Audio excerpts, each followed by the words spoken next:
quand on te voit depuis le début, moi j'avais pas forcément pressenti ça chez toi. Le rap game. Pour l'instant, je suis juste content.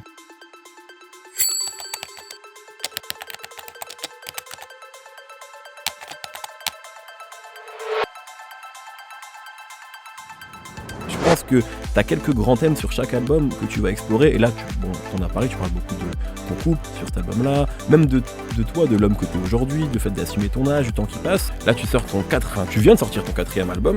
À quel moment aussi t'as été à l'aise avec ça? Est-ce que tu te rends compte? Peut-être que tu réfléchis pas comme ça, et peut-être que c'est bizarre de toi en tant qu'artiste de réfléchir comme ça, mais de l'influence que t'as pu avoir. Voire même des enfants que t'as pu avoir dans le rap français. Ouais. Et en fait, c'est finalement peut-être quand on connaît en plus ta passion pour les Neptunes et Pharrell, finalement peut-être le groupe qui symbolise un peu ce truc de fusion à fond, quoi. Au moment où on enregistre, il est sorti, les chiffres sont tombés, et en même temps, sur les inspirations musicales, on sent aussi qu'il y a genre une étape sur cet album-là. Ouais, on peut le faire à ce niveau-là, même sans je ne sais quoi. Non, c'est sûr, et puis c'était aussi... moi, je pense forcément les couilles, à cet album-là, et je sais qu'il a été marquant pour toi. Il était sur la BO du film. Ouais.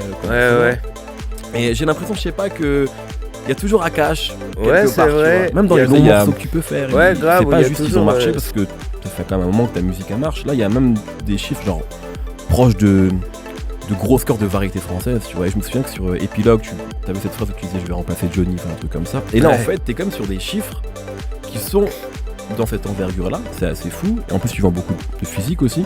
Qu'est-ce que ça te fait, en fait, genre d'être arrivé à ce niveau-là? Il y a plusieurs morceaux où tu parles de ton couple, de ta meuf.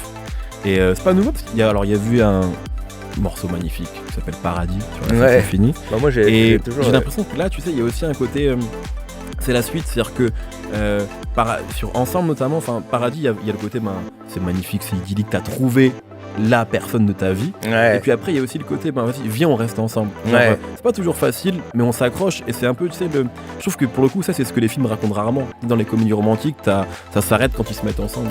Et toi, tu racontes un peu, sans rentrer en détail, mais tu vois, le quotidien. Enfin, en fait, le fait que, il y a plein de couples pour qui ça part en couille. D'ailleurs, tu le dis, nous, on s'accroche, tu vois. Et je trouve que ça, pour le coup, c'est pas une comédie romantique, c'est un peu genre la vraie vie. Là où la comédie romantique, c'est pas trop la vraie vie. C'est pour ça quand tu fais de la musique, alors c'est marrant parce qu'il y a un côté genre à la fois en mode pop star dans ta musique parfois, et après en même temps aussi très terre à terre, genre quelqu'un de la vraie vie. Est-ce que Orelsan il a pas, c'est fort, atteint l'immortalité? En tout cas, est-ce que quand t'es artiste, c'est pas un moyen, tu vois ce que je veux dire, d'atteindre en tout cas un truc genre quoi qu'il t'arrive à toi dans ta vie, Orelsan il sera toujours là. En tout cas ta musique elle sera toujours là. Et est-ce qu'il n'y a pas un moyen de se rassurer vis-à-vis de la mort et de ce que tu laisseras? Merci beaucoup. Trop bien, merci, ça fait plaisir.